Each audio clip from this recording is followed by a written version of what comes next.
சட்டம் என்ன சொன்னது தெரியுமா? முத்தலாக் ஒழிப்பு சட்டம் என்பது ஒருவர் இதை சொன்னாலே அது குற்றமாக கருதப்படும். முத்தலாக் சொல்லப்படுவது செல்லாது. சொன்னவர் சிறைச்சாலைக்கு அனுப்பப்படுவார். இப்ப என்ன குழப்பம் தெரியுமா? செல்லாது என்று சொன்னதற்கு பின்னால் மீண்டும் அவர்கள் கணவன் மனைவியாகத்தானே தொடர்வார்கள். ஆக விடுதலையாகி வந்ததற்கு பின்னால் மீண்டும் அவரோடு தானே போய் குடும்பம் நடத்த வேண்டும். உன்னால் தானே சிறைக்கு போனேன் என்று அவர்களுக்கு குழப்பம் வராதா? என்ன இது நியாயதி? நீங்கள் யாருக்காக இந்த சட்டத்தை முஸ்லிம்களை பழிவாங்கவா என்ற போது அரசாங்கம் சொன்ன விளக்கம் இல்லை, முஸ்லிம் பெண்களின் பாதுகாப்புக்கு என்று சொன்னார். உணர்ச்சி வசப்பட்டு பேசினார் அமித்ஷா. எங்களை கொச்சைப்படுத்துவதே உங்களுக்கு வேலையாகிவிட்டது. நாங்கள் ஏதோ ஒரு சார்பான மதம் என்கிறீர்கள். முஸ்லிம் பெண்களுடைய பாதுகாப்புக்காக நாங்கள் கொண்டு வந்த சட்டம் அவர்கள் ஆதரிக்கிறார்கள் என்றெல்லாம் சொன்னபோது நான் கேட்டேன், ஐயா எங்களுக்கு பதில் சொல்லுங்கள். இதே அவையிலே இந்தியாவில் இருக்கிற விதவைகளுக்கு தமிழ்நாட்டில் இருப்பதை போல ஒரு பாதுகாப்பு சட்டம் வேண்டும் என்று நான் ஒரு தனிநபர் மசோதா கொண்டு வந்தேன். இந்தியாவிலே 4.5 கோடி விதவைகள் இருக்கிறார்கள். உத்தரப்பிரதேசத்தில் பிருந்தாவன் என்ற ஒரு இடத்திலே மட்டும் 1.5 லட்சம் விதவைகள் இருக்கிறார்கள். பக்கத்தில் இருக்கிற மேற்கு வங்காளத்திலும் உத்தரப்பிரதேசத்திலும் கணவனை இழந்த பெண் 20 வயதா 70 வயதா கிடையாது, பார்ப்பதில்லை. கணவனை இழந்து வீட்டில் இருந்தால் அமங்கலம் என்று சொல்லி அங்கே கொண்டு வந்து விட்டு போய் விடுகிறார்கள். நாதியற்ற அனாதைகளாக வாழ வழி இல்லாமல் கூலி வேலை பார்க்கிறார்கள், ரிக்ஷா ஓட்டுகிறார்கள், தெரு கூட்டுகிறார்கள், கண்ட வேலைகளை பார்க்கிறார்கள். சில பேரால அவர்களால பலவிதமான வன்புணர்வுக்கு ஆளாகிற இந்த கொடுமை உள்ளவர்களுக்கு ஒரு நாளைக்கு ஒரு சாதாரணமான NGO 8 ரூபாய் தருகிறது. ஒரு தேநீர் கூட 15 ரூபாய். 8 ரூபாயை வைத்துக் கொண்டு என்ன செய்வார்கள்? நீங்கள் தயவு செய்து அவர்களுக்கு ஒரு சட்டம் கொண்டு வாருங்கள். அவர்களுடைய மறுவாழ்வுக்கு தமிழ்நாட்டில் அது போல பல இருக்கிறது. அண்ணா, கலைஞர், தளபதி காலத்தில் தொடர்ந்து செய்து கொண்டிருக்கிறோம் என்று சொல்லி விவாதம் நடந்தது. கடைசியாக வாக்கெடுப்பு நடந்த போது அந்த மசோதா தோற்கடிக்கப்பட்டது பாரதிய ஜனதாவால். நான் கேட்டேன், இந்தியாவில் இருக்கிற விதவை பெண்களுக்கு, இந்து பெண்களுக்கு சட்டம் வேண்டும் என்று சொன்ன போது அதை தோற்கடித்த மகானுபாவர்கள் நீங்கள். இன்றைக்கு இஸ்லாமிய பெண்களுக்கு என்று கதை சொன்னால் நாங்கள் ஒன்றும் காதில் பூ சுற்றி கொண்டிருக்கவில்லை. இது இரட்டை வேடம், நீங்கள் ஏமாற்றுகிறீர்கள் என்று சொன்னோம். இது மாதிரி 1, 2 அல்ல. இன்றைக்கு விவசாயிகள் போராடி கொண்டிருக்கிறார்கள் என்று தானே சொல்கிறோம். கவனத்தில் கொள்ளுங்கள், கடந்த ஓராண்டில் மட்டும் இந்தியாவில் தற்கொலை செய்து கொண்டு செத்த விவசாயிகளின் எண்ணிக்கை 11,500. இடுபொருட்களின் விலை அதிகமாகிவிட்டது, விளைபொருட்களின் விலை எங்களுக்கு சரியில்லை என்று கதறுகிறான். விவசாயி இல்லை என்றால் இந்தியா அடிப்படையில் வேளாண்மை ஒரு நாடு. இந்த நாட்டிலே வேளாண் தொழில் பார்க்கிறவர்கள் அதை விட்டு ஓடுகிறார்கள். எல்லா விலையும் கூடுகிறது, உர விலை கூடுகிறது, பூச்சி மருந்து விலை கூடுகிறது, எல்லாம் விலை கூடுகிறது. ஆனால் அவன் உற்பத்தி செய்கிற பொருளுக்கு மட்டும் விலை அதிகரிப்பதில்லை. போராடுகிறான், முடிவே இல்லை.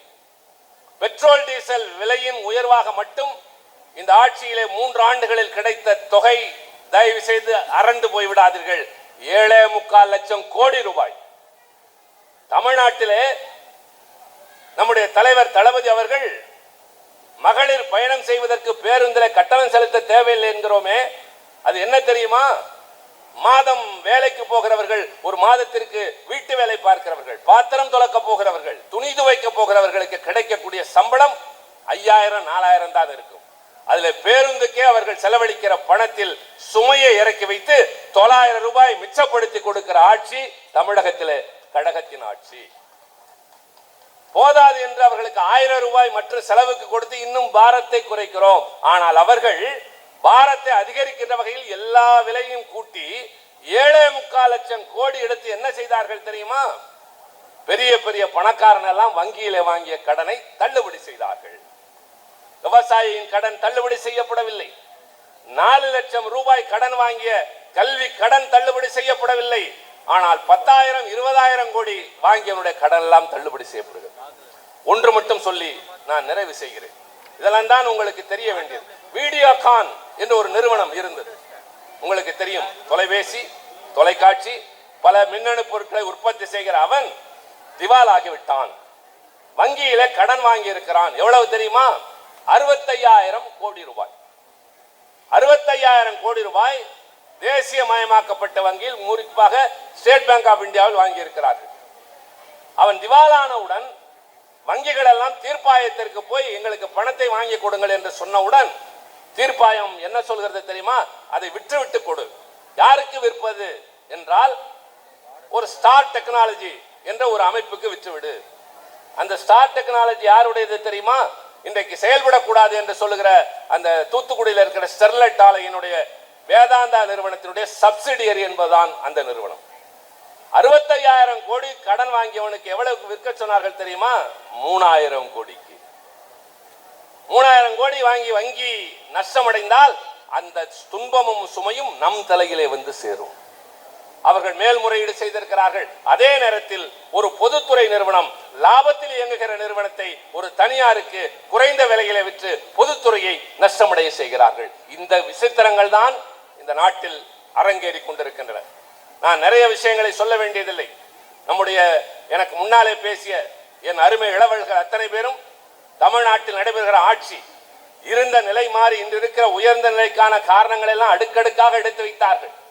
எங்களுடைய கடமைக்கு நான் இந்த இடத்துல நின்று நடைபெற்ற ஒன்றிய அரசில் இருந்த ஆட்சி பாதக சட்டங்களை, பயங்கரவாத சட்டங்களை ஏற்றி இருக்கிறது. சிறுபான்மையினரை ஒழிப்பதற்கு முயற்சி செய்கிறது.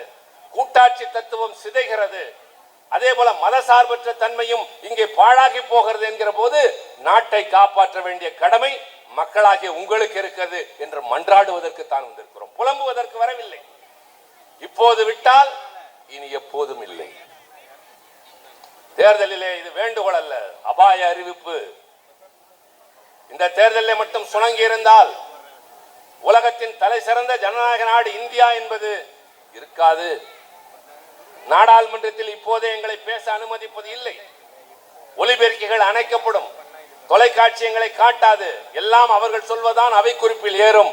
இதெல்லாம் மாறி ஒற்றை கட்சியின் ஆட்சி முறை வந்துவிடும் என்ற அவலத்திற்கு. எனவே இளைஞர்களே, தாய்மார்களே, புரட்சி செய்து இந்த ஆட்சியை காப்பாற்றுங்கள் என்று சொல்ல வரவில்லை. செய்யுங்கள். அது ஆயுதம் தாங்கிய புரட்சி அல்ல, அமைதி புரட்சி. அமைதி புரட்சி என்றால் தேர்தல் நாள் என்று வாக்குச்சாவடிக்கு செல்லுங்கள். யாரிடமும் பேச வேண்டாம். வரிசையிலே நில்லுங்கள். உள்ளே செல்லுங்கள். உதயசூரியனுக்கு முத்திரை குத்தி திரும்புங்கள்.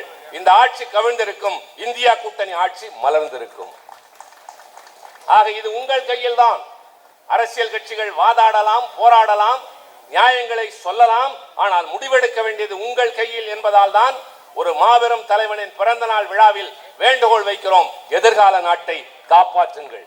ஜனநாயகத்தை நிலைநிறுத்துங்கள். வருங்காலம் வளமாகும். நன்றி, வணக்கம்.